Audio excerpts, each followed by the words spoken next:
Hello and welcome to our breakout session titled Higher Office, Understanding the Process That Makes a Lawmaker and the Political Issues Underlying Today's Elections at All Levels. My name is Kyle Packham. I'm CSDA's Advocacy and Public Affairs Director. And joining us in just a moment will be Joshua Heller, consultant with J Squared, as well as Joshua Walters, President and CEO of Walters Strategies. Today's session is going to be helpful for elected leaders at all levels and all types of special districts that are facing key political decisions in fulfilling their duties and working with state and federal lawmakers. We're hopeful that this conversation with two leading political consultants is going to offer all of us a little better understanding of what is driving voters in California and the public officials that serve them. Lessons gleaned will help us all better serve our communities by gaining a sense of the process involved in running for state or federal office, as well as the key political issues driving public opinion. So let me introduce our two stars of the show, and I'll have them come on screen here. And that's Josh Heller, who has 16 years of consulting experience working on federal, state, and local campaigns. He's worked on as well as managed all facets of campaigns, including coalition building, issue research, opposition research, field operations, media production, message development, and fundraising. He's been integral in part of numerous successful ballot initiative campaigns. His experience in working on candidates' campaigns include those of Governor Gavin Newsom, Superintendent of Public Instruction Tony Thurmond, and numerous elected officials in the California State Legislature. He's also consulted on campaigns for two current members of Congress and multiple retired members of the state legislature. Mr. Heller graduated from Butler University in Indianapolis, Indiana, with a Bachelor of Arts degree in economics. And when not working, he enjoys spending time with his family and volunteering in the greater Sacramento area. Thank you for joining us, Josh, who I will refer to as Mr. Heller when possible, because our second guest is Josh Walters. Josh Walters is president and CEO of Walters Strategies. He combines nearly 2 decades of legislative and political experience to develop winning campaigns and creative solutions to complex political, policy, and legal problems on behalf of elected leaders, political coalitions, ballot measure committees, independent expenditure committees, employers, and employee associations in a variety of high-stakes environments. He specializes in developing campaign strategy, coalition building, and management, crafting compelling and effective messaging that achieves results. Josh is a native Californian, UC alum, and attended UC Davis for his undergraduate education and UC Hastings College of Law. He is a member of the state bar. When not helping his clients navigate our political landscape, you can find Josh scuba diving in the warm waters of some far off land. Josh, thank you so much for joining us. Pleasure having you guys here. Thanks for sharing your time with our members so that we can better understand this wild landscape we have out here that sometimes seems so difficult to understand for most of us in this world, but you guys are experts in it. So thank you for being here, you guys. Thanks for having us.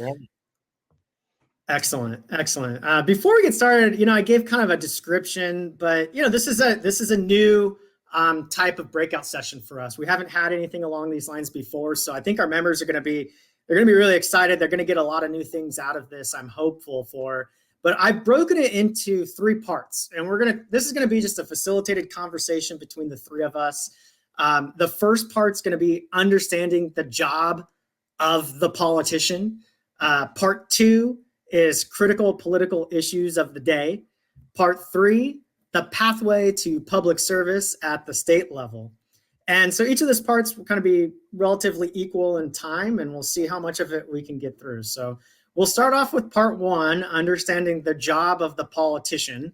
And I titled it that way because, when my family and non-political friends have asked me about legislators when I started working in and around the Capitol, I've often described their work life. I'm curious if you guys agree, but I've described it as being 3 full-time jobs in one. And that is the job of a lawmaker, actually writing and passing and voting on bills. The job of a representative, that's those rubber chicken dinners and the coffee clutches and everything.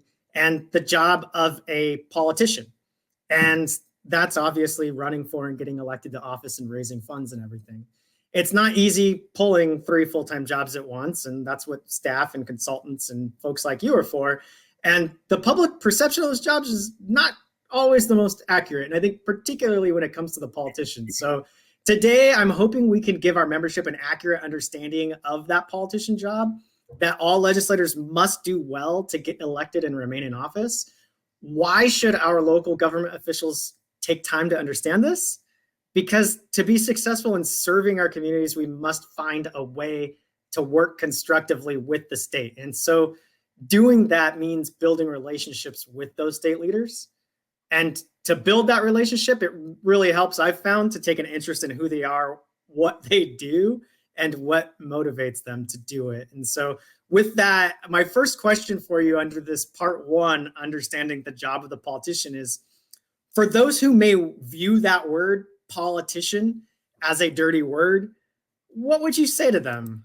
And Mr. Heller, you can go first if you'd like. Well, I see why people see the word politician as a dirty word, and there's obviously underbellies of politics that people don't enjoy. But I think you'll talk to a lot of elected officials, and there's a lot of really good people out there, and they really do things for the right reasons. They are politicians. 100% of politicians are politicians. I mean, I don't care what they say.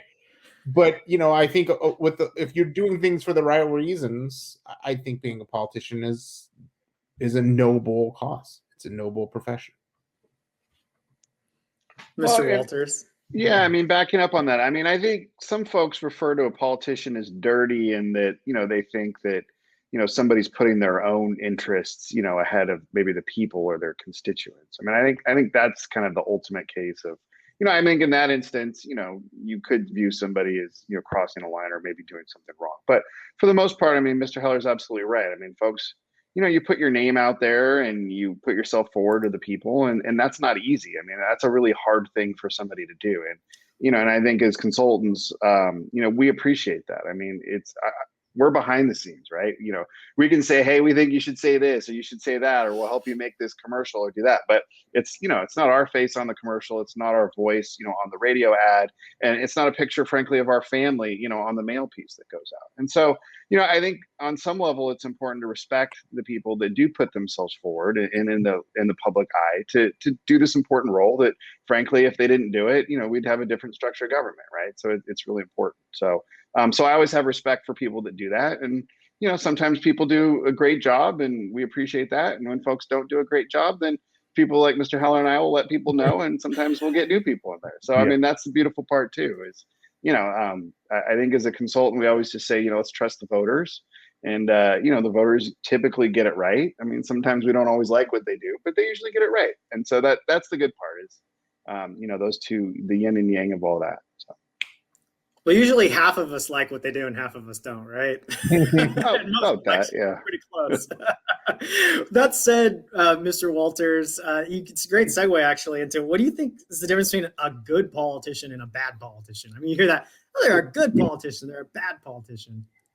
Well, I mean, as a former staff member, we would always just say, the good politicians are those that listen to their staff, right? I mean, everybody knows that. So, but I mean, I guess a good politician or a bad politician, from my perspective, is somebody that's either effective, somebody that's good would be an effective politician, right?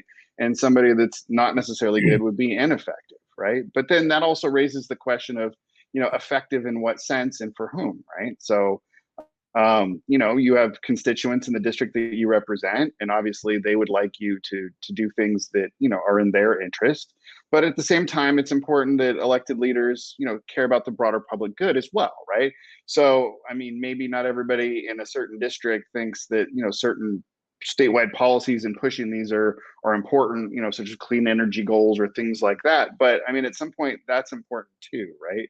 And so, and then we also have competitive districts, and or safe districts. So a safe district is, one where, let's say, a Democrat or Republican gets elected, they're unlikely to be challenged by somebody of the opposite party, right? And so in those districts, you're actually able to, do the broader state policy as well, because you have the latitude to do that. Where if you're in a competitive district, and a lot of these are in, the Central Valleys here in California, where, often we'll see them go back and forth between elected parties. I mean, those typically aren't going to be elected officials that are, pushing big, broad, big ideas and statewide policies. I mean, they're literally bringing home the bacon, for those districts, right? Because that's what's going to be really important for them in their next election cycle to get reelected. So, but to me, it's just, it's a matter of perspective, right? What's good or bad, but always listen to your staff, elected officials. It's muted. Oh, Kyle, you're muted. You're muted. Oh, sorry about that. Anything to add, Mr. Heller? And, like I was going to say, you guys can jump in and cut each other off and argue with each other. One thing I will add to that, I think Mr. Walters is right. And I think constituents and voters like this, and as well as I think lobbyists and interest groups like this, is there's a level of transparency I think that people like. I think that often makes a good politician. I've taken many candidates to meetings with lobbyists as they're running for the legislature, and you'll always hear, this is a very common thing, if just let us know where you are in an issue. Be honest with us, because that, and you hear all these stories of someone will go, where are you on this issue? And they won't really give you an answer, and they already have the answer. They know where they are, but they won't tell you the answer because they don't want to make you upset. And I think there's a lot of, and I hear this from a lot of people who I know who aren't in politics, they respect a lot of elected officials that they disagree with if they know where that person's coming from and they're honest and transparent. So I think that often makes a good politician. And I think you get so many elected officials and politicians who are just so scared of their own shadow that sometimes just being out there, where are you at? I think one of the reasons why I think people like some politicians like AOC, the Congress member from New York, is they find her genuine. They know where she is. Whatever you think about her politics, and there's a lot to say about that. People like that often do really well in the long term, because in the end, people know that they're going to be making the decisions because their votes, the bills they put forth, is because they really believe those are the right things to do, not because they're always, putting their finger in the wind. Yeah. Well, and I think there's a lot to that point. There's a lot of respect in just being honest with somebody, right? I mean, if somebody's honest and straightforward and explains something to you, then as the constituent, you feel respected. Okay, well, at least they thought enough of me just to tell me, the straight truth, right? And then we can, we're all adults. We can move on and be happy or not, or work on some other way maybe to influence them if that's the goal. But yes, that's critical, right? It's respecting the constituent, and I think that's an excellent point Mr. Heller made. So a little bit of a shift here in the conversation, and that is, something that I think is foreign to a lot of us is like, what does the campaign cycle look like? I mean, maybe some of the policy wonks out there really know the policy cycle, the legislative cycle, but the campaign cycle, I think unless you've ever ran before or you've ran a campaign, it's a little bit unusual, and it might look different at different levels. But can one of you feel free to just jump in and kind of maybe try to tackle that to help somebody understand that maybe isn't familiar? Well, I'll start. The campaign cycle, I think, and a lot of people, this is what people hate about American politics, it really never ends, because we had people forming committees and starting campaigns for legislative seats that are up next year. They started those campaigns last year, so they're taking more than 2 years to run for legislative seats. So that cycle never ends. And I think the amount of money that's required now to run for office means you really need to start early with fundraising and building a coalition of support.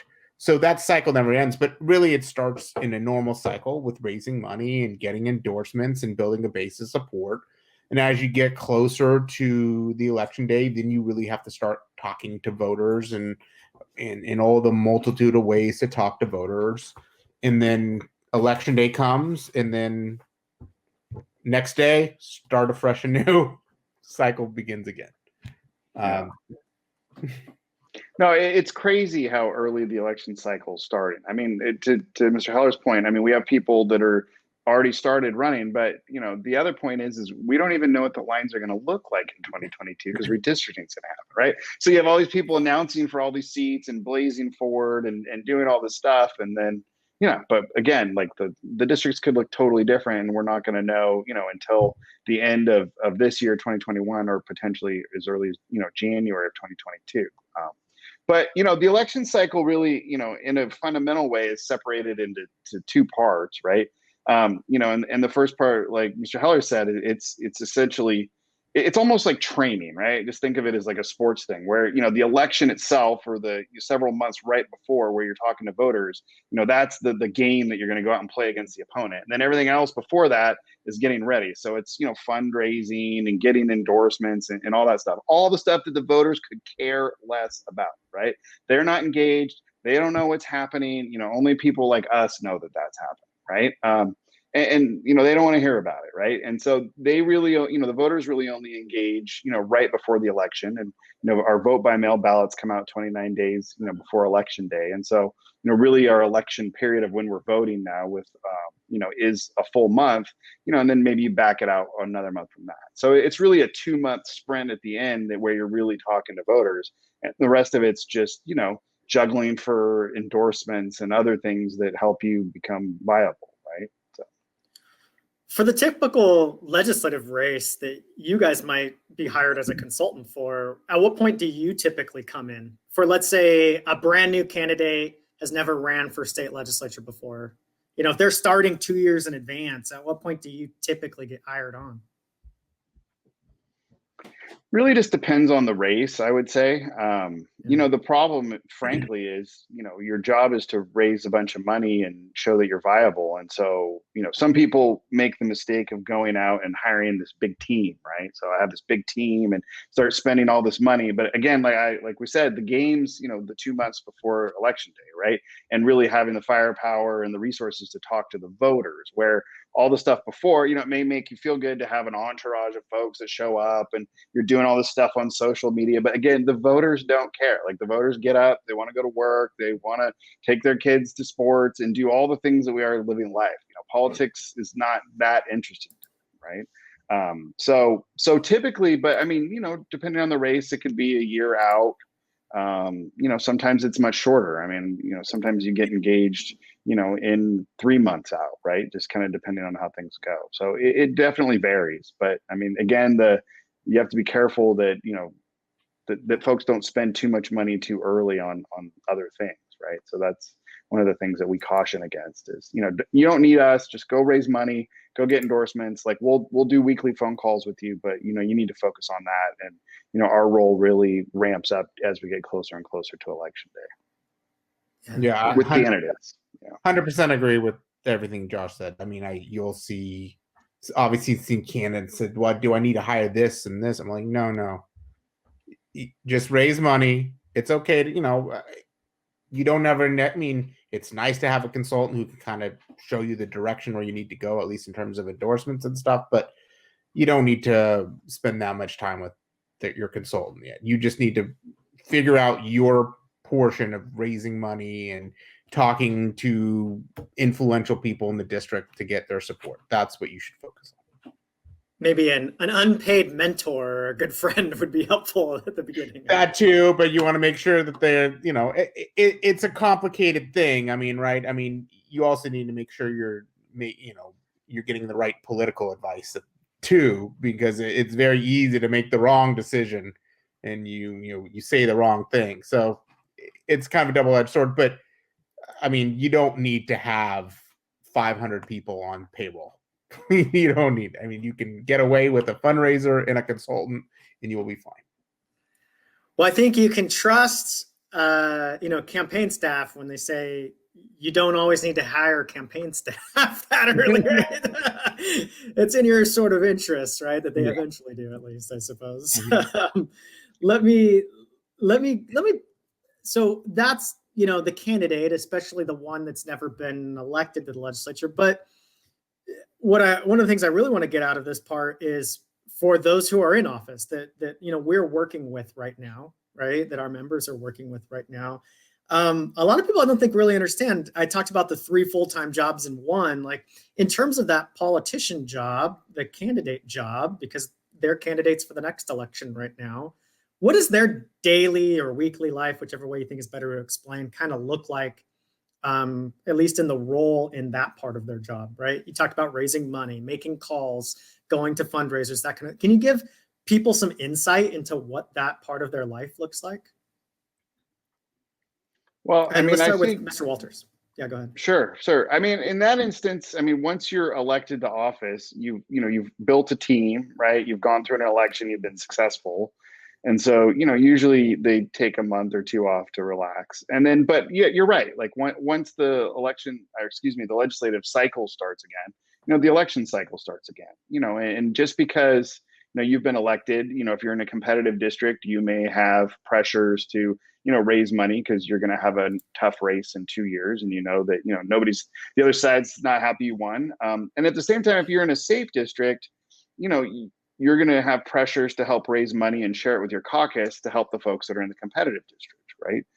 So there is the pressure always to keep the political process going. And, I think most elected officials have a professional fundraiser that they've been working with through the campaign cycle, and they will continue to work with them once they're elected. And, the good fundraisers, it's fundraising is not a quick thing. It's just it's kind of a grind, and it's a slow process, and it's something you just have to do. It's like learning a language, right? You just can't just cram it at the end and magically, you're going to learn a new language. You just have to constantly work at it. And so I think most elected officials, will spend time calling folks every week and doing the fundraising thing and just trying to, build some momentum and get that going. So it's a constant, weekly thing for folks to be making those calls and, putting on fundraisers and doing that type of thing. So. How many, and maybe Mr. Heller, you could share some insights just to put it in perspective for people. I mean, how many hours a week are we usually talking about that the average legislator is making phone calls to raise money, or how many receptions are they attending, like for other people? How many fundraisers do they maybe hold a year themselves? I mean, roughly. Well, right? yeah, Just to give some perspective. the state legislature is a little bit more. I will say this: at the congressional level, you are seeing, because congressional fundraising is very difficult. It takes a lot. The limits are really low. It's just really complicated. You have to raise a lot of money. You always hear of members of Congress having to spend an hour a day on fundraising, if not more. Your normal state legislator who's not necessarily in leadership can normally get away with maybe doing fundraising once or twice a week, making fundraising calls. But I think the political side, going to receptions and stuff, going to rubber chicken dinners, those are political events. They may not be a fundraising event, going to your local Rotary Club to speak, but it is a political event. The people in those rooms are very likely to be voters. That's why you often go to those things. So they are political events. But when they're in Sacramento, they're normally going to receptions. Members will go to other members' fundraisers. In COVID, it's different now because everything's on Zoom, so there aren't receptions. But typically, they'll go to receptions and do 1 to 2 hours a week of fundraising calls, and then when things get closer to an election, they may step up the fundraising. And if they're a little bit more ambitious, they may even do more hours of fundraising a week. Thanks, Josh. Mr. Walters, anything to add? No, I mean, like I said, it's just kind of a constant, grind. I mean, the people that are really, really good at it, just put in a lot of time, energy, and effort in it. And they, work to build the relationships and just make it a constant presence. I mean, former Senator Ed Hernandez is somebody that when he was up here, I mean, he was an excellent fundraiser. And it was just because, he spent hours and hours doing it. And it was just something that he liked to do. I think for him, it was a good way to, build relationships and talk to people and meet, people about different things. So he liked that part. But it was also, he just challenged himself, and he ended up with millions and millions of dollars in the bank because of it. That, ultimately allowed him to run statewide. I mean, it wasn't successful in that venture, but I mean, getting a war chest of several $1 million, at, $4,500 a clip, per donor, I mean, it's hard to do. Right. Mm-hmm. So it's just, again, it's just kind of a constant grind, and you just have to make it a priority. It's just like anything in life, right? Yeah. So if you make it a priority, it's like exercise, right? So if you make it a priority and you want to get in shape, it's going to be fine, but you can't just, show up at the gym on Friday and, lift extra heavy weights and have it all work out. So as I've learned many times. So. Yeah. I'm still trying to figure that one out. Yeah, it seems like the best at that politician role are often people that they enjoy talking to people and taking interest in other people and engaging in them and having those conversations. And then the ask is sort of something that you have to learn, that you tack on to that, right? Ask is not easy. I will say, learning to ask for money. I mean, I was with an elected official who was running statewide years ago, and I was going with him to some meetings, and we went to go meet with somebody who had already given him money, and he was asking him for more, and I just felt cringe, and he did it right. That's not an easy thing to do, to ask somebody, not even an association, but an individual, for $2,000. I mean, that's not. I mean, some people are obviously very wealthy and can afford it, but it's not an easy thing to do. And it takes some guts, and some people are really good at it. They're just good at talking, and they have no problem doing fundraising, but it's not easy. Yeah, and understandably so. Let me ask you, this is kind of an elephant in the room, I think, in a lot of places, and something that people they don't like talking about. There's a lot of misconceptions, I think, a lot of opinions. And so my job today, part of my job is I'm trying to just air that laundry, right? And let people take a look under the hood and hear the real story, so that we can dispel with those misconceptions, but also, expose the realities that are important to know. But a lot of people will ask, well, especially when they're thinking of, they really misconstrue what the role of lobbyists are, at least here in the state of California. I don't have as much experience on the federal level, but, what degree of influence or connection or relationship, what type of relationship, we've been spending the last 5 or 10 minutes talking about fundraising and the money side of politics. How does that and just the political side interplay with the actual public policy side? And where are the important boundaries that are followed and need to be followed? Where are the things that are, people need to be aware of? How does that work? Well, I mean, with respect to, we have campaign contribution limits, right? And so, and they keep the relative contributions. I mean, they're fairly small, right? And so, in my experience, working in the legislature and around the legislature, nobody writes a check that's big enough to make anybody, make a decision based on, oh, somebody gave me a check, right? Somebody gave you a check for $5,000. Okay, but decisions are decisions, and the public policy is way bigger than that, right? And so, oftentimes, the hard part, it's just, electeds are human, right? So, I find the bigger pressure is, one, if it's an important bill to the caucus, and you're a no vote, and you still want to go to the caucus, you go to caucus lunch and you sit with your colleagues, and they're all ticked off at you because, you didn't support the thing that, was going to, move the ball forward, and we all agreed to it. That pressure is huge. That somebody handed you a check at some separate event that's unrelated to something for a fairly modest amount is not really in the calculus, right? And at the same time, a lot of times it's district pressures, right? Because, an elected official will have to go home, right? You literally have to go home and walk around your town, right? And deal with, how you voted. And I've been with an elected official from the Central Valley and been cruising through town, and people would roll up and roll down the window on their truck and yell at the, screw you, Senator so-and-so, and he'd yell back, and they'd kind of all nod at each other and move on. But really it's those human pressures are way more, important to, shaping people and how they come out on it, than politics and money. I think politics and money is, it's if you have a preconception of something, you can just say that's how it is, but it's just not how it is. It's not in my experience. Jobs really in your district are huge, right? If something's going to take jobs away in your district, there's no way that anybody's going to, want to do that. Those are the real pressures. And I think, for your members, as they think of their strategy to, work and build these relationships and figure out how to lobby folks. I mean, that's the, just build your relationship, tell the elected official how this is going to impact folks back home so that they know that when they get off the plane and drive into town, everybody's going to be looking at them saying, hey, I know you voted that way and that maybe hurt us or that. I mean, that's the key to success. That I answer is golden. I mean, that's if our members could hear one answer so far, I think that's really a great one. And Heller's going to try to top it right now. People always overestimate money in politics. Money has always been around politics. It always will be around politics. It's never going away.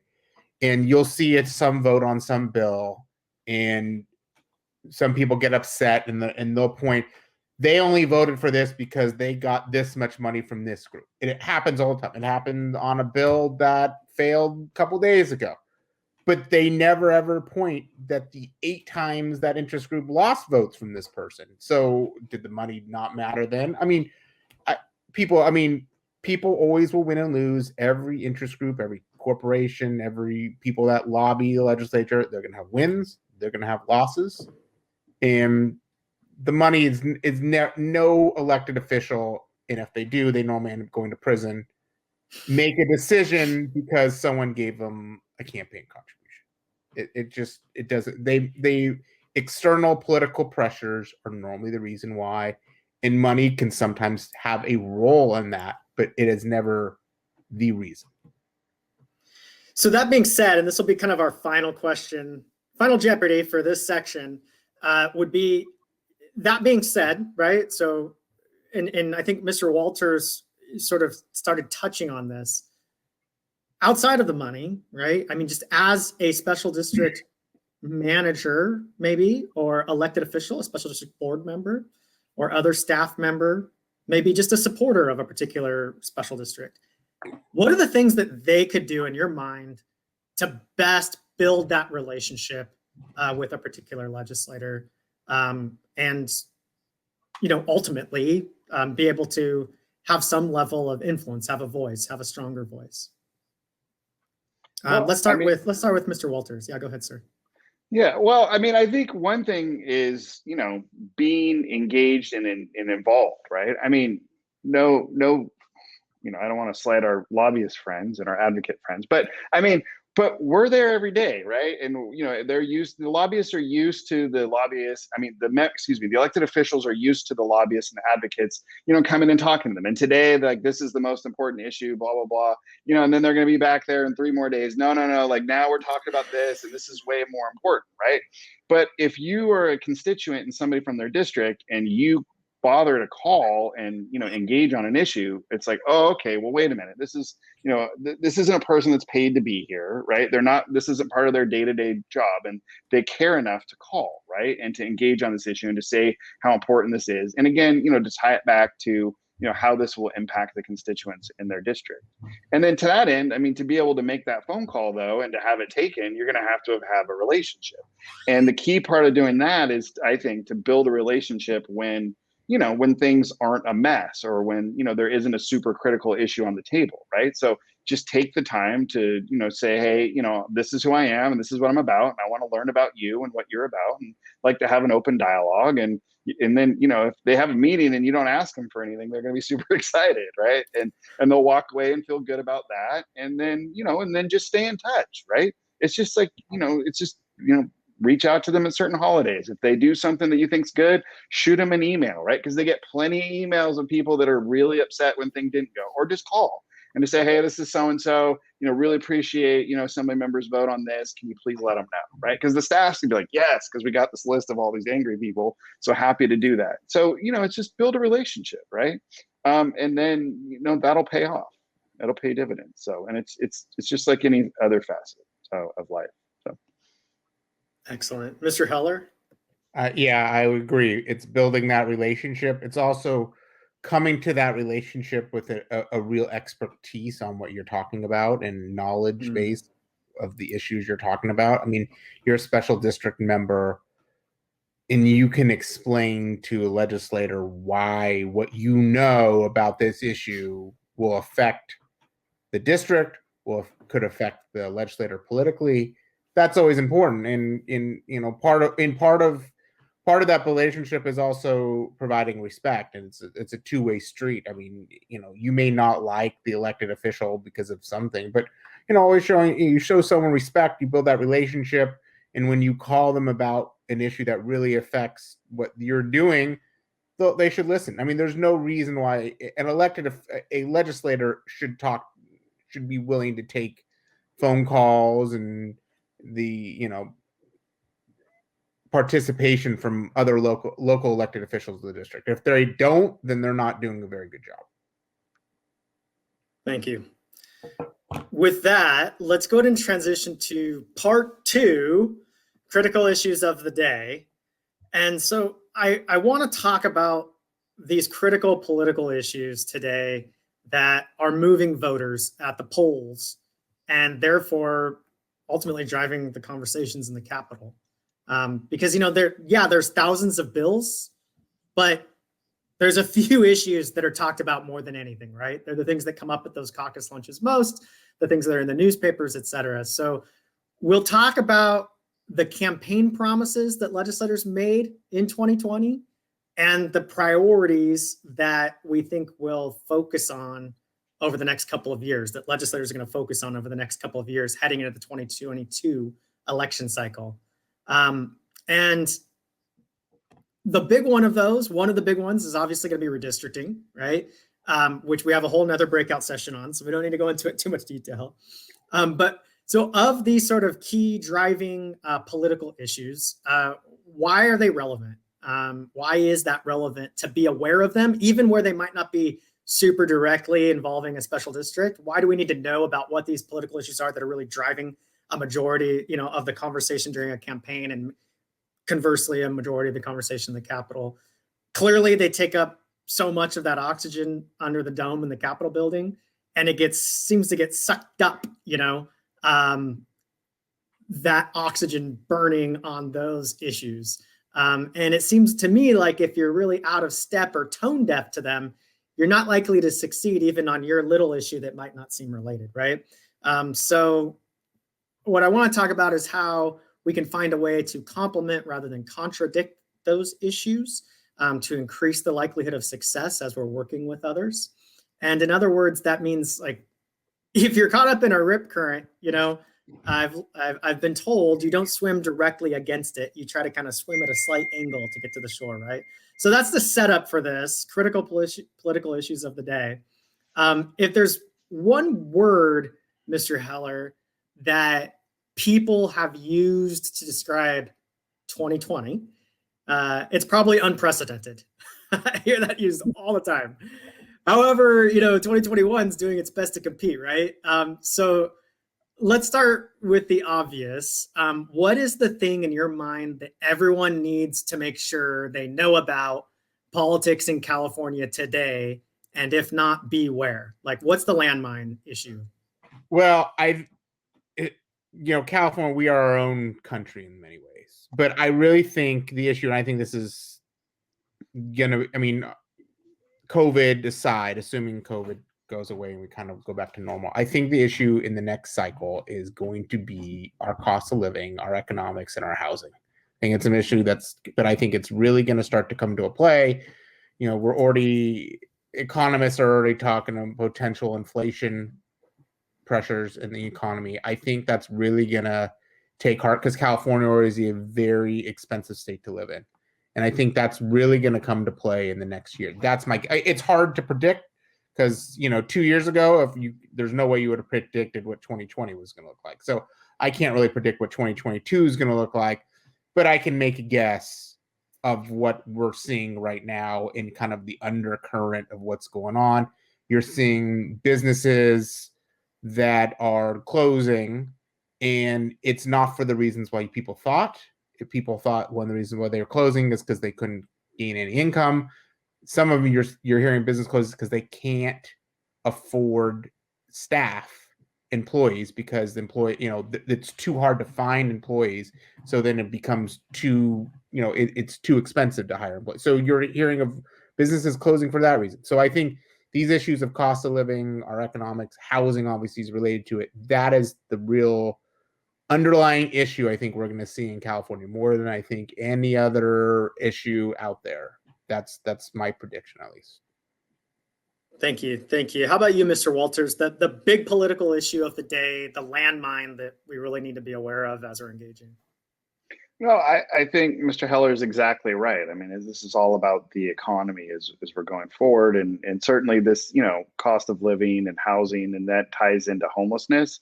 So prior to the pandemic, I mean, addressing and dealing with homelessness was consistently would pull near the top.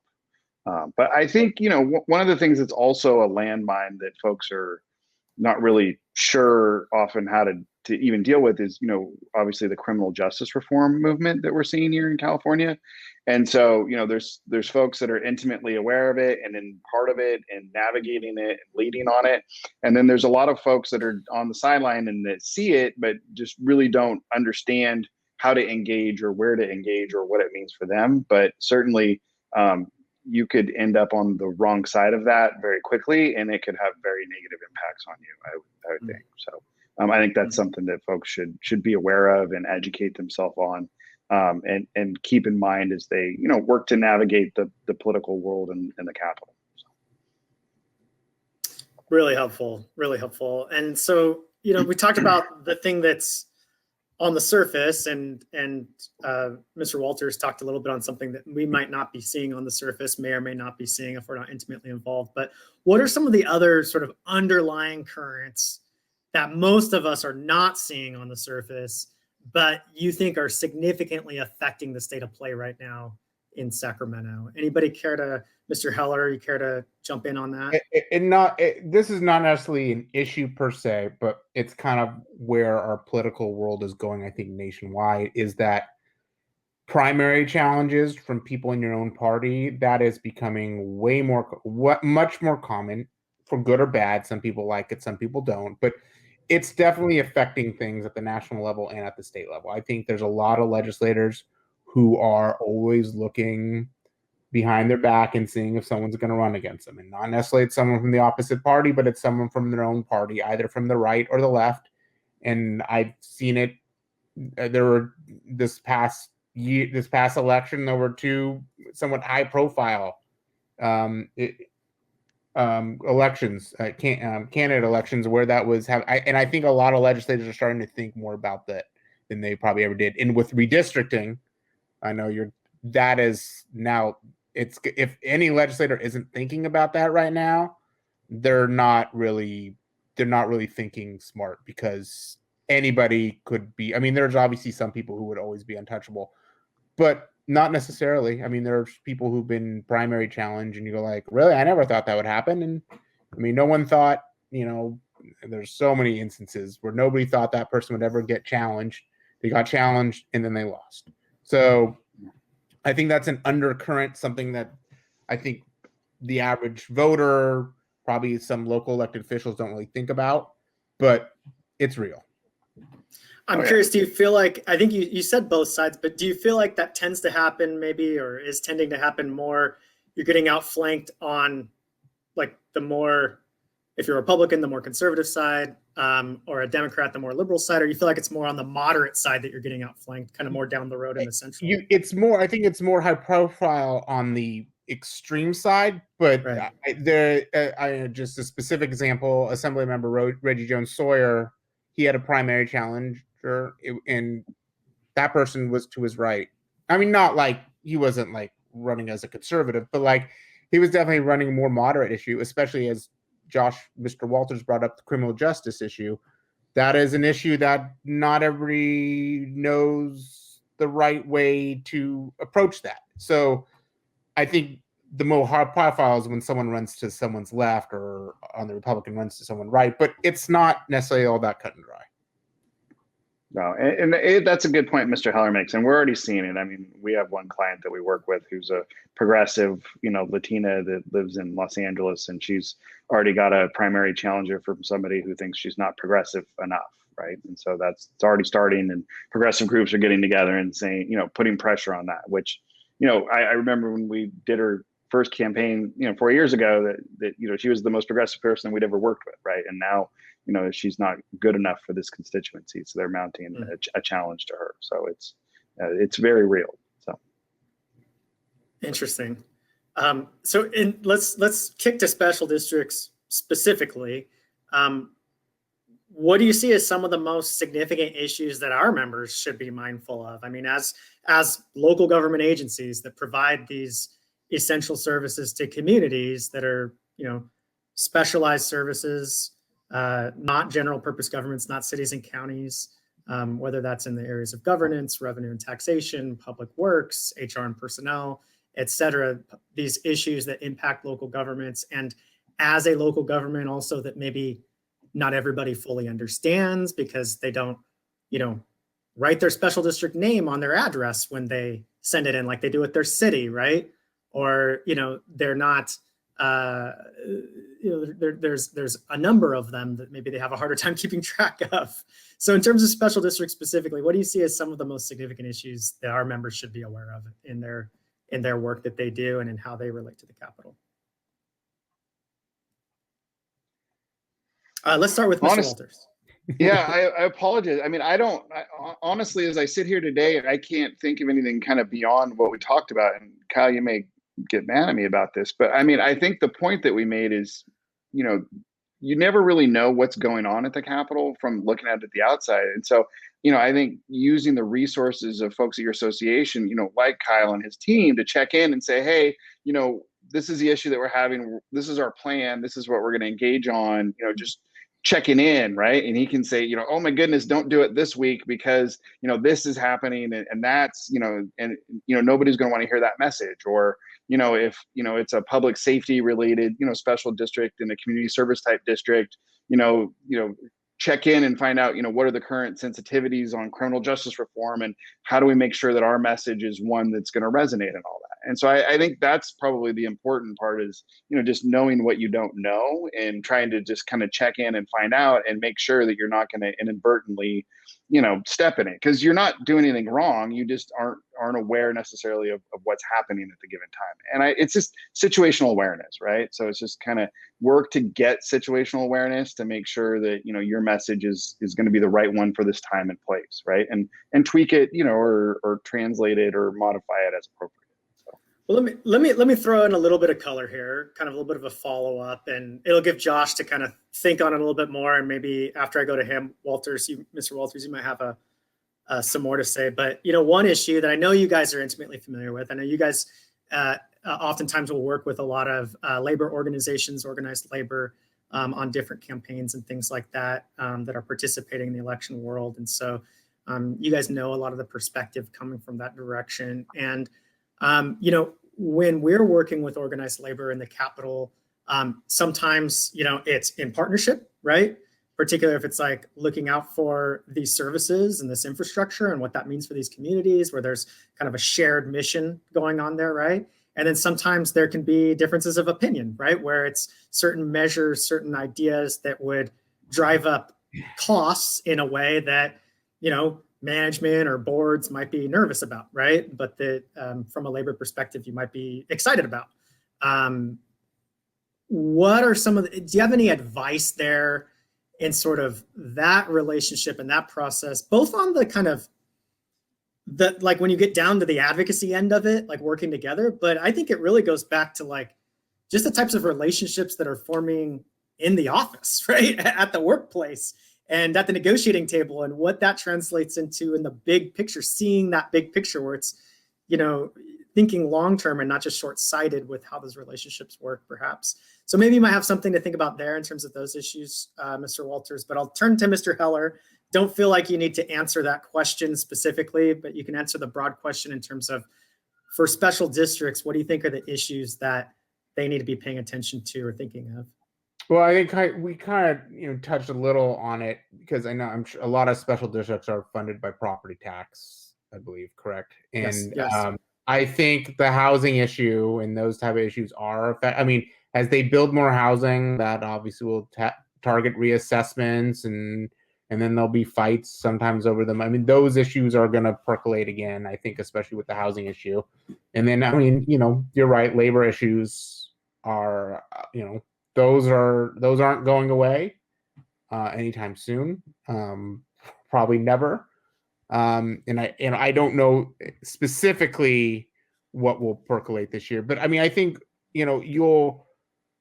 one of the things you see is, and I do kind of, you hear from local government on occasion, is sometimes these big bills that take up a lot of air in the Capitol, they sometimes don't think about how it affects local governments or special districts. That you have this big issue and everyone's fighting over it and everyone's staking their claim, and then there's the kind of collateral, I don't want to say collateral damage, but the externalities, the unintended consequences.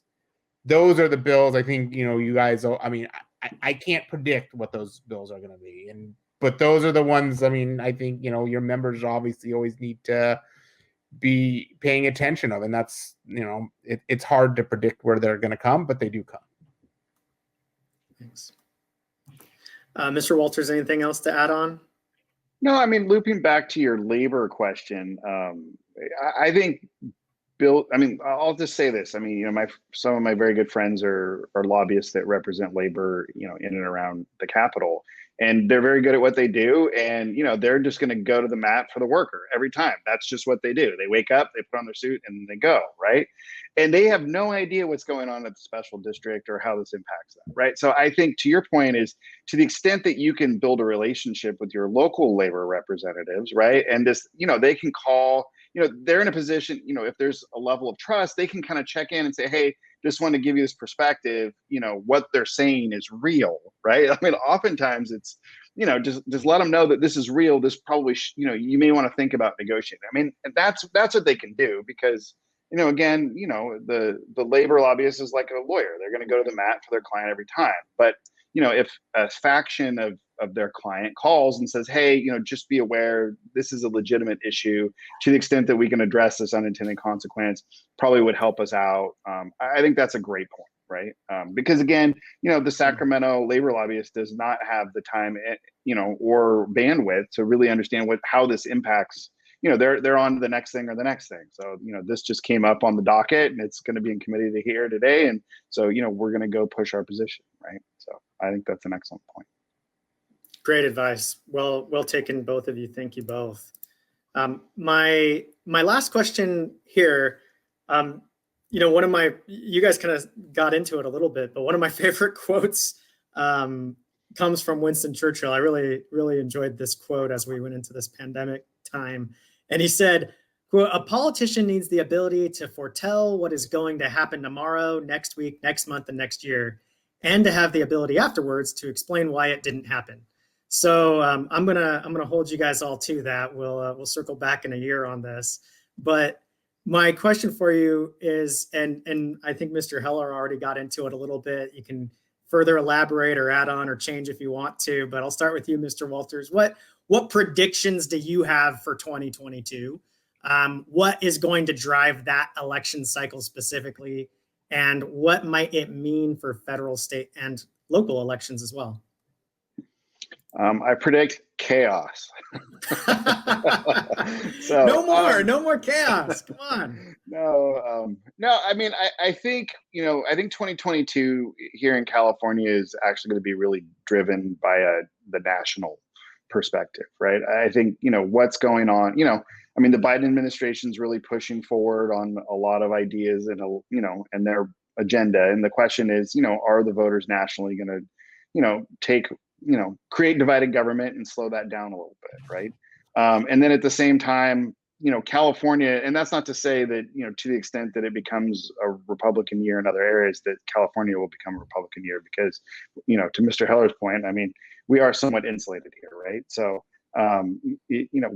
when it's a blue year nationally, we have an okay blue year here. And when it's a red wave nationally, we have an okay blue year here. It's just kind of, it's the California weather, right? It's perennial, just okay blue. But, with the congressional delegation here in California, I mean, we're widely expected to lose a seat due to reapportionment, which is, the shifting of the congressional seats among the different states. And so with one seat essentially evaporating, you'll have more infighting there, which will likely impact the Los Angeles area the most. And then you'll have folks that are, in the legislature that maybe want to try their hand at Congress and all that. So there's a lot of chaos, but in chaos, there's a lot of opportunity as well. And I do think one thing that's changed, before, with our current, before our current term limits, most folks went to the assembly, served 6 years, and then some moved on to the Senate, where now it's 12 years and you can spend it in either house, and there's more of a direct path. So you just kind of pick one or the other. And so there's really more opportunity for folks, that haven't been elected at the state level to go and serve in the state legislature. So, there's opportunity for folks to, there may be some seats that open up, and, people can maybe, create that opportunity in 2022. And then in 2024, there's going to be a ton of seats open due to essentially a third of the legislature turns out. So we're going to see a lot of shift here in the next 4 years. Thanks. Josh? Yeah, I echo most of what Mr. Walters said.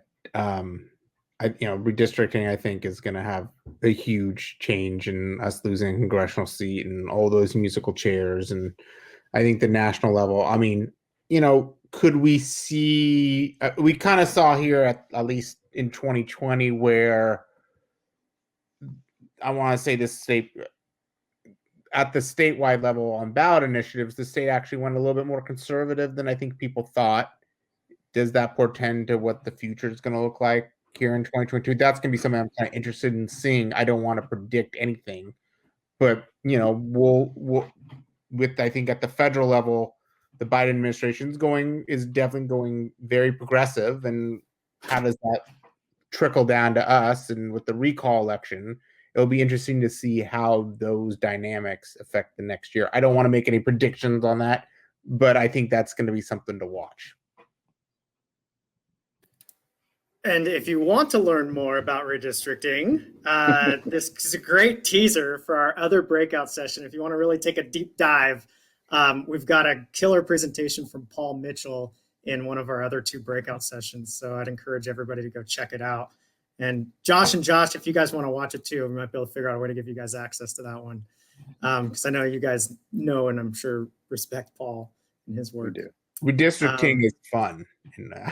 It's super interesting. And we already did his breakout session, and it's very, very enlightening. I think both for the novices and for the experts. Mm-hmm. So enjoy that one. You guys touched on something. We got just another minute or 2 left in this segment that I think I could tack this question on. Another quote that gets thrown around a lot more than the Winston Churchill quote I gave earlier is Tip O'Neill's old quote that all politics is local, right? And I heard a couple of people in the past year, in the 2020 cycle, say that quote's been turned on its head in this world today. And I don't know if that was just a President Trump issue or if that's a new, world order issue, but where they've said, well, now all politics is national. And it's really the national politics that are driving the state and local cycles as much as the other way around. I guess, does anybody care to say, is Tip O'Neill's quote still in play? And if so, to what degree? I think it's still in play, but I think that's both. I think that quote's obviously very old. And I think our politics has been shaped so much by, and it's an overused cliche, but the media. We have a national media. We have a 24-hour cycle. We have an instantaneous social media internet cycle. So I think that's made everything national in some ways, but it still is local. I mean, I think you see it a lot more than I think people notice, but I do think elected officials at the state and federal level who are good are still in tune with what people think locally. So I do think local matters. Obviously there's instances where things become issues in an election on a national level, but local issues still do matter. And I think that quote is still real. It's more complicated now, I think, because of the way people get their information. Good answer. Anything you care to add on, Mr. Walters, or? No, I think that's exactly right. I think, when I stated that earlier, I think I was trying to say that's going to essentially, the national politics will set the tone, right? Or, or the battle space, or however you want to talk about it. And we can get into this a little bit more, but I think, one of the things that good politicians do know is it is local, and they need to talk to their constituents. And, a lot of folks run, and they're running for, state assembly or state senate, and they want to talk about the national issues. But the voters, or city council, but the voters don't care. I mean, when you're selecting somebody on the city council, you care about, what downtown's going to look like, and that your streets are going to be paved, and, that the public safety is going to be funded and show up when you have a fire at your house. And, and you don't really care about the national immigration issues when you're selecting who's going to represent you in Sacramento, right? It doesn't mean that you don't care about those issues. They're critical issues, but the voters are smart, right? They understand who they're hiring for what job, right? And they're able to discern the difference. So I think some candidates get excited about, trying to build a national presence for themselves while, and talk about those issues while they're running for state assembly. And it's, it doesn't help their cause, right? Not with the voters anyway. It may make them feel good, and get a bunch of Twitter followers or whatever, but, it's probably not going to get you elected. So at least not to the state jobs. Yeah.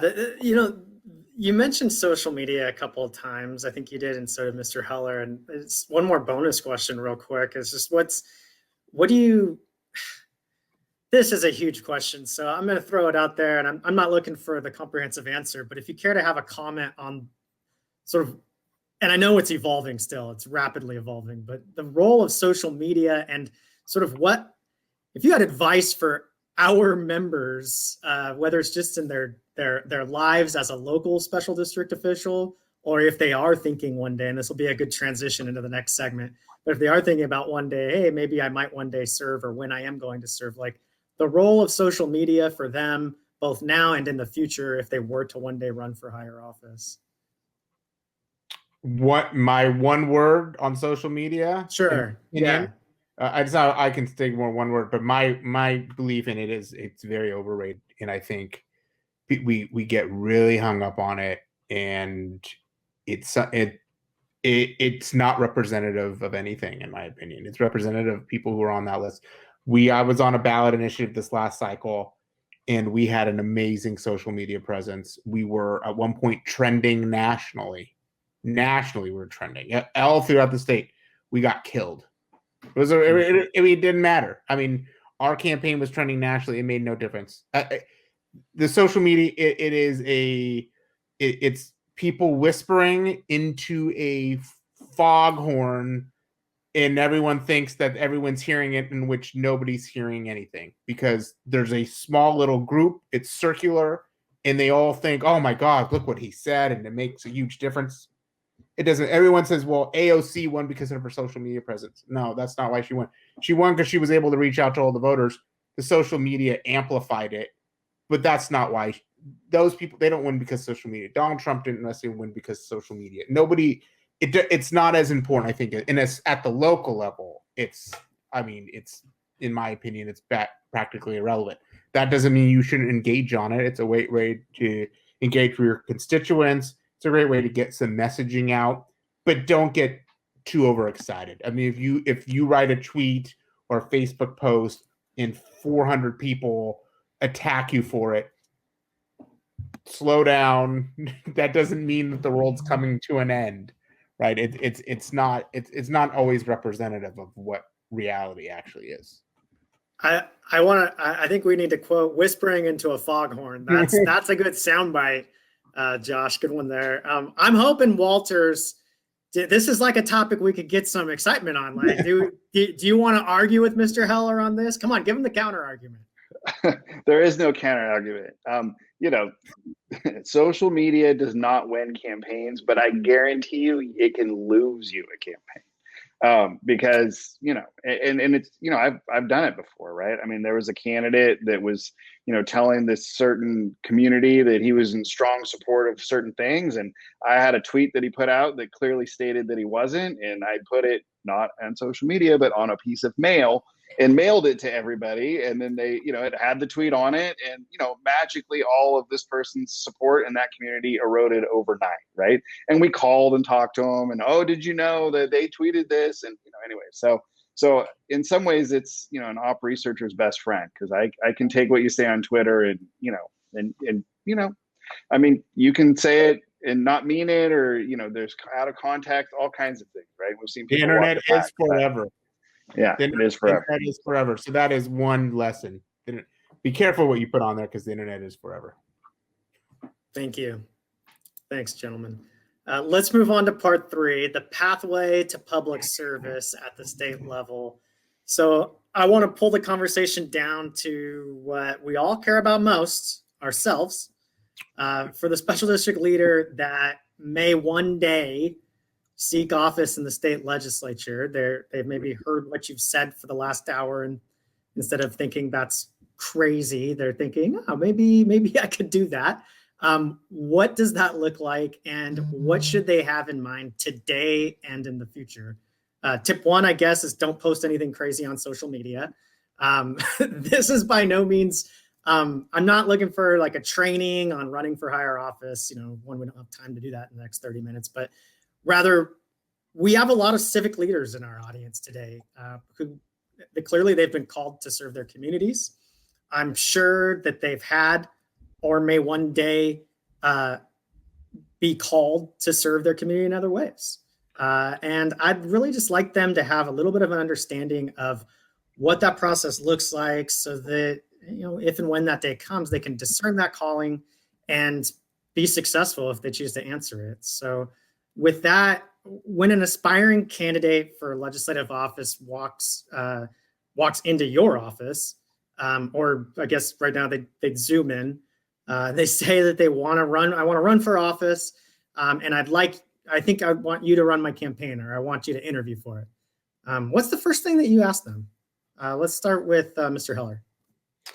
Well, I mean, the question they want you to ask them is, why are you running for office? Because that's what they think is the most important thing. But this is where they're not going to like it. The real question is how much money do you think you can really raise, and what kind of base of support do you really have? Those are the 2 most important questions when you run for an office that you need to think of first. Obviously, why you want to run obviously is important, but if you're running for the state assembly and you may have the greatest ideas ever, but if you can't raise the resources to run, it's going to be really hard. So those are the first. Those are the first 2 questions. I think anytime you run for an office where you have to run a campaign, those are the first 2 things you really need to think about. Real quick, Mr. Heller, how much money is the average state assembly campaign? Oh, it varies. It is so hard to say because you'll have you take like a city like San Francisco, where people, I mean, you've seen assembly races where people will raise $1 million, and then you have you have districts where if maybe these people get to 150. So it varies. It's hard to say. Obviously, more affluent areas you can raise more money than places that are less affluent. So it's hard to say, but you still need to get your message out, and you need to be competitive. And if you don't think you can raise what would be requisite for that area, it's going to be hard. I'm not saying it's impossible, but it's hard. Thank you. Same question to you, Mr. Walters. No, I mean, the 2 key questions are, yes, why do you want to run? I mean, and I know they think that's the most important question, but the opposite's true. I mean, if somebody comes in and they can't tell you why they want to run, it's going to be a really rough campaign, right? Because you're just in big trouble. But and then my second question is, how are you going to win?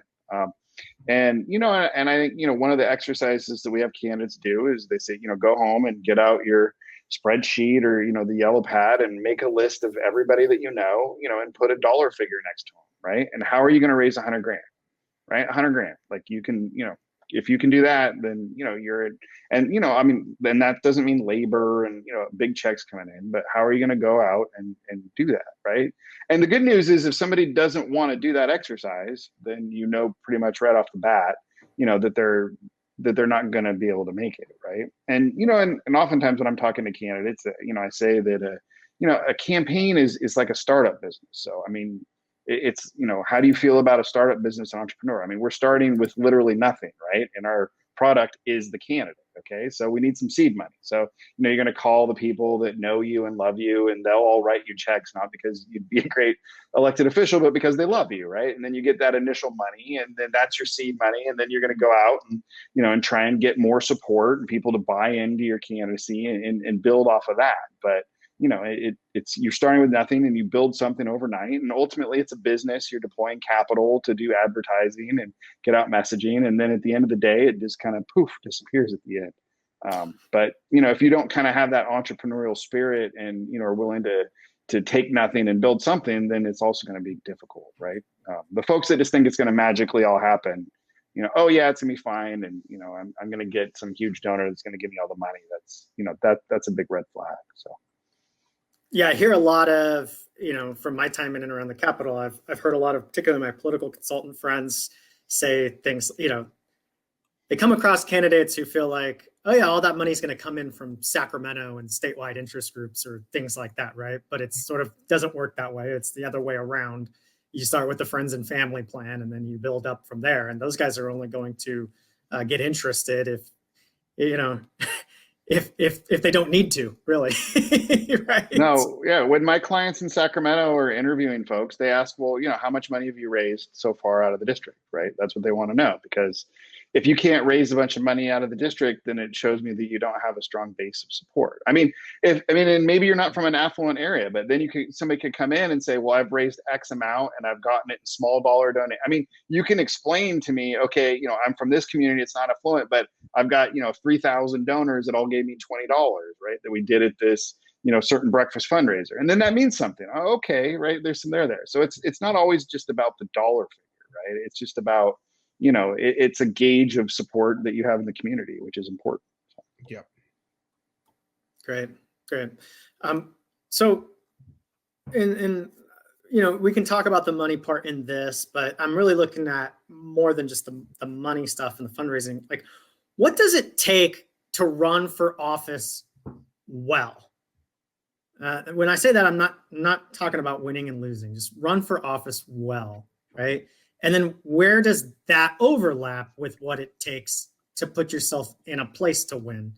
And I phrase that, put yourself in a place to win, because I recognize that, and you guys, I imagine, adhered to this as consultants that have probably run an incredible, flawless campaign and still lost. Because at the end of the day, there's two choices and there's a lot of externalities that you're not going to control. And you've probably seen people get lucky and win that had no business winning, and people that are a great candidate that should have won, that did everything they could, and something happened and they didn't. So what does it take to run for office well? And then where does that overlap with what it takes to put yourself in a position to win? Mr. Walters. Well, I think as a personality, you have to be willing to be unrelenting and push towards success. That just has to be in your DNA.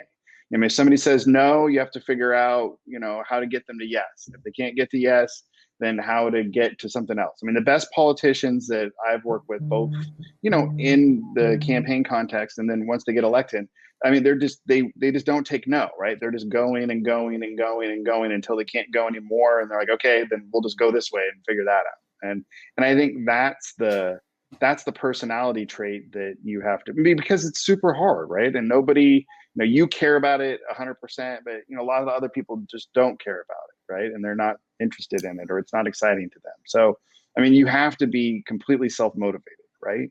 And that doesn't mean that you can't have a support system of, friends and family that'll pump you up and, send you back out there after a tough week. But that's just really important. And you have to kind of understand that that's what it's going to be like. Thanks. Yeah. Mr. Heller? Absolutely right. You have to have, it's that relentless, but some of that, you have to have a thick skin, I think, because you're going to have situations where someone tells you no, or and I've seen this in campaigns where someone thinks, this person, this elected official, I've been an ally of his for years, he is going to support me. And then he goes with the other person. And it happens. You can't, not everything is going to go right, and you can't let it just drag you down. You find a different avenue. You find a different way to do it. And it's being that relentless. It's not letting everything get to you. It's not taking everything personal, even though sometimes things are meant to be personal. Brush it off, which is not easy to do. But as Mr. Walter says, those are the best politicians, right? Like they don't let it get to them. They move on. Yeah. How You about don't have this? time to lick your wounds. You just keep fighting, right? Yeah, You just exactly. keep fighting. Like that. I'm thinking of a Rocky Balboa clip right now, but what what um, what are the signs? I feel like this could be one of these like a BuzzFeed article or something like that, or a meme. What are the top signs that you should not run for higher office? Sort of Well, the inverse of what I just said. there are a lot of signs, and you would be surprised at how often those signs are blatant and people elect and candidates still don't notice them. But I mean, you really need to take it. I mean, you have to really think about yourself. First of all, do you have the time? If you don't, if you're just going to do it, as I've seen, I've had issues where we've had candidates lie about walking precincts when they've actually gone out of town on vacation 3 weeks before an election. Those are hard signs to tell. But then also you have to look if you're going to be in a very high, these elections are very high stakes often. And is there something in your past that can be on a mail piece?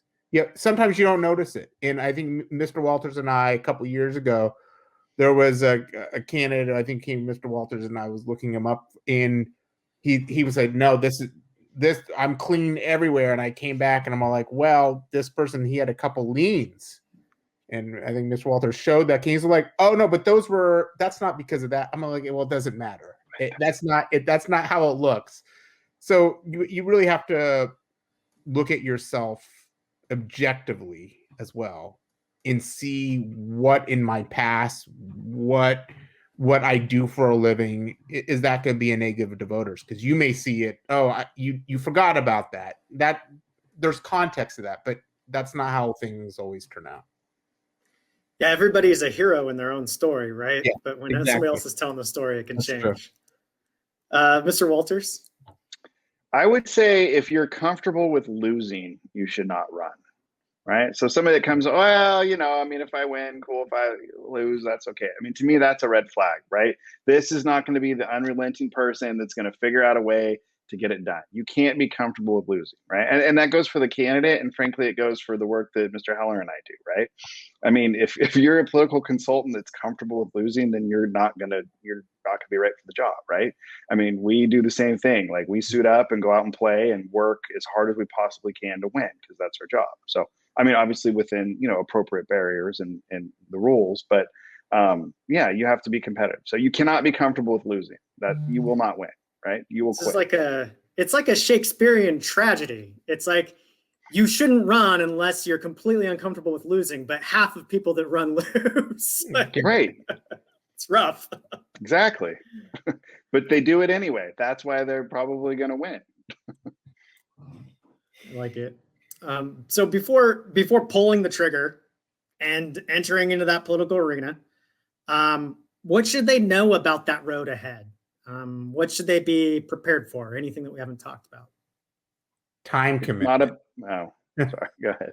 I was going to say time. I mean, if you're going to run for something like the state legislature, you really have to know that the time commitment, like your personal life, your family is, I don't want to say takes a back seat, but it's pretty close. That, your weekends, if there's any time, you got to do it if you really want to win. And if you don't want to do it, then maybe you shouldn't be running. I mean, that's what I'd say. It's the hours, it's the fundraising, it's all that stuff. It's rarely going to come easy. So you have to be willing to, put down that marker and say you're going to do it. Thanks, Mr. Walters. I would say it's not all about you. This is about the voters, right? And so a lot of folks, want to go out and tell their story and make it all about, them and what they've done. But at the end of the day, the voter they're hiring you to be the representative. So they want to know what you're going to do for them. And maybe you have a life story and life experience that can speak to that. But that's the number one thing. This is not about you, candidate. This is about the voters. And so you need to really embrace that and embody that, because that'll come across, right? And that'll help you be successful. I'm not going to sing the song that reminds me of to spare everybody's ears, but I love the advice. So if somebody decides they're interested in running for office, we've talked about this a little bit, but what are the first steps they should take? I think I heard get out that yellow sheet of paper and write down friends and family and how much money you think you can raise. I guess if that's step one, what's the next couple of steps? Or maybe there was a step before that I missed. Let's go with Mr. Walters.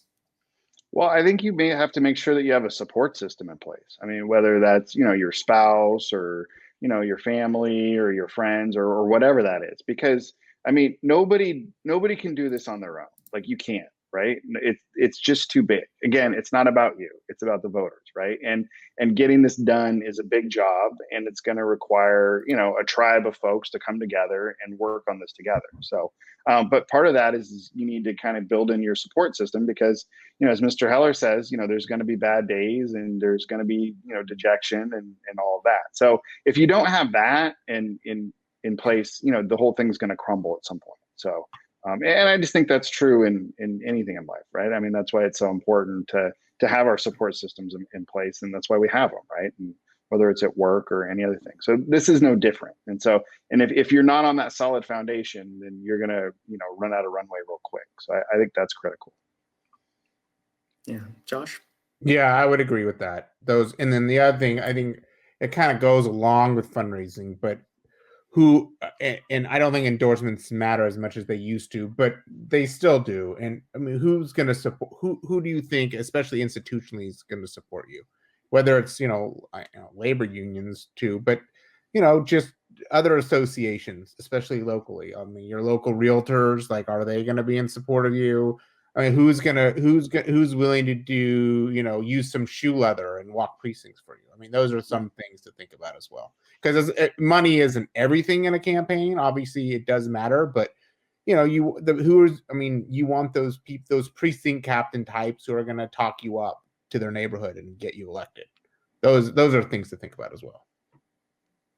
Yeah, and so let's say it's early in somebody's career. But they think, maybe one day, like I'm open-minded about this, about maybe one day I run. I'm not going to make the decision right now. I'm not necessarily doing it. What should they be doing or not doing? I mean, we mentioned don't post stupid things on social media, but other things that they should be doing or not doing in the meantime to keep that door open, to sort of keep a pathway opening wider, or making a potential opportunity in the future. What should those folks be doing? Mr. Heller. First thing, and this comment goes for almost any type of occupation, but network. I mean, being involved in the community, meeting a bunch of different types of people, those people who could potentially be donors, obviously, but just potentially be supporters. And those people can also give you important information sometimes in your campaign, or, this person may run too, or, this person is unhappy with that candidate. You should go call them, right? They might give you money. That's very important. That's where the all politics is local type thing definitely comes in. It's, the more people that like you, the better, the easier it will be. Yeah. Mr. Walters? Yeah, I mean, to that point, I mean, when you're out meeting people, right, building relationships, but help people, right? I mean, help them with what they're interested in, right? Help them achieve their goals. Whether it's somebody wants to start a community garden, so you get involved and help them, facilitate that. Because the message there is if you're willing to be helpful now, then when you're running for office, people are going to say, oh, well, so-and-so cares, and they're going to be helpful later, right? This is somebody that's showed me that this is a value that they have to give back to the community. And so, I mean, you're just kind of auditioning a little bit early, and just showing folks that you care, right? So I think that's a really, I mean, because again, you're going to come back later and ask these people to help you. So, let's just help other folks achieve their goals. So it's a great way to start and build those relationships. I love that, because it's kind of like, and if you don't end up deciding to run, what's the worst that could happen? You could be a nice person and help accomplish some good things for other people. So It's just great advice for life. So for a lot of people, the more they hear about running for office, the more daunting and painful it sounds. And maybe especially after listening to the last hour and 15 minutes. But so if that's the case, why do it? What are actually, I want to kind of try to end this on a positive note. What are the best parts about participating in the political process as a candidate? Well, I mean, I think this has to go back to my what I said earlier. This isn't about you; it's about the voters, right? And so, if you're doing this to, be part of our system of government, to give back and help your community, right? And so that, I mean, because if that's not your goal, then yeah, this is going to be terrible. Because part of it's going to be terrible anyway. I mean, the good news is, these are those things that when you're going through it, it's terrible, and then 2 years later, Mr. Heller will be like, remember when? And oh, that was the best. And I mean, you really do. I mean, through adversity, and you build really strong relationships.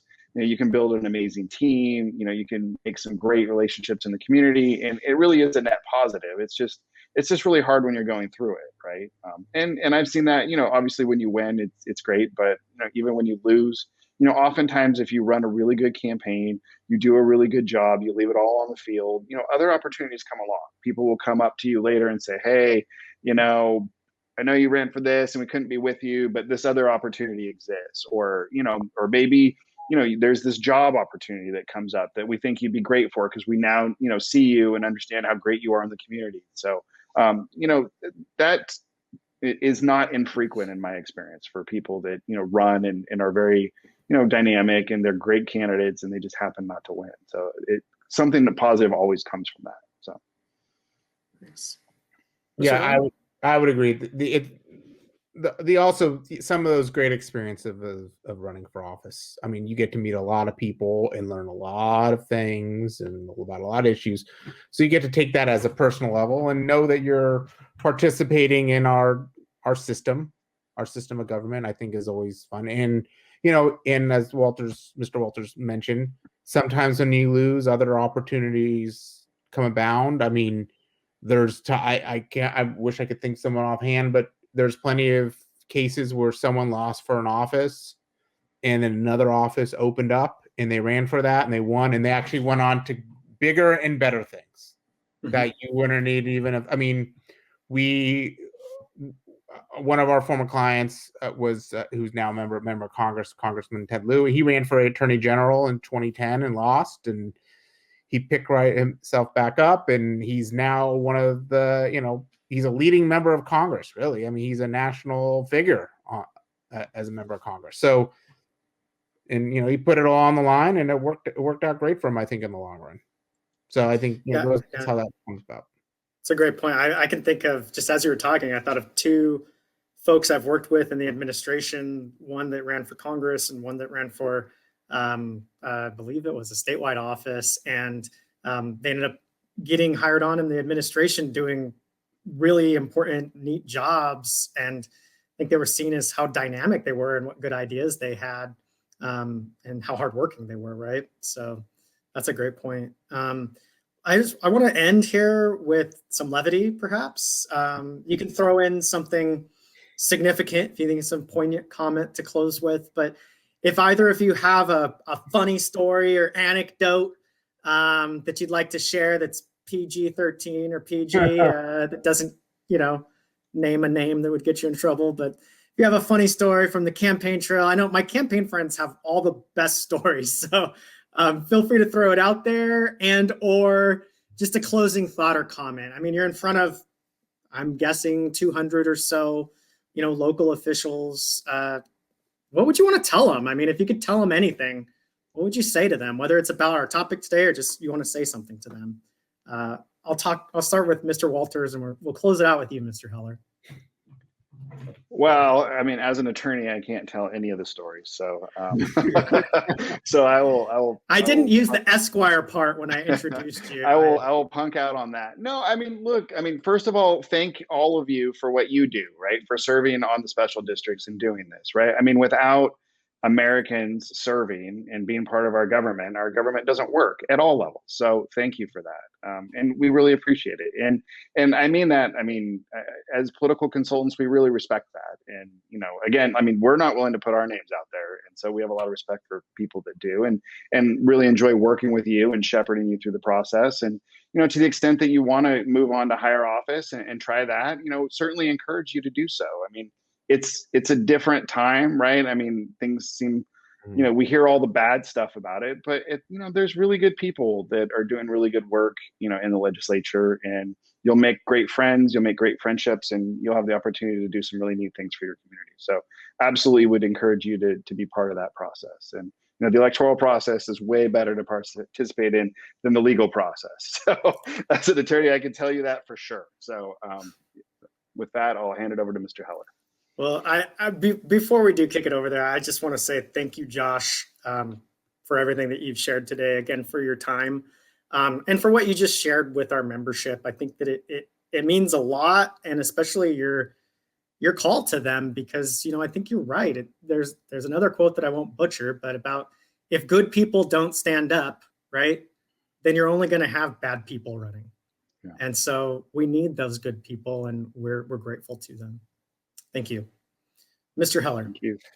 Yeah, first of all, I want to thank, your membership for obviously what they do, because I think a lot of these special districts are really important. They provide important services to our communities. There's no doubt about that. But I think in closing, I think, these can't, I don't think everybody needs to run for a state legislature. And if you don't feel that you want to run, obviously don't do it. But if you want to do it, yeah, put your heart into it, enjoy yourself, talk to people, think about what you really want to do in the state legislature, why you're running, obviously, and if it's the right, if you're doing it for the right reasons. And, obviously, I think most important thing is make sure you're trying to make the right decisions for your community, because that's why you really do this, is because you want to improve your community. That's why I think we, all of us, the three of us who kind of went into politics or government, we did this because we think this is a way, using government in both ways, in many ways, to improve our communities. And that's why we do this. Thank you, Josh Heller.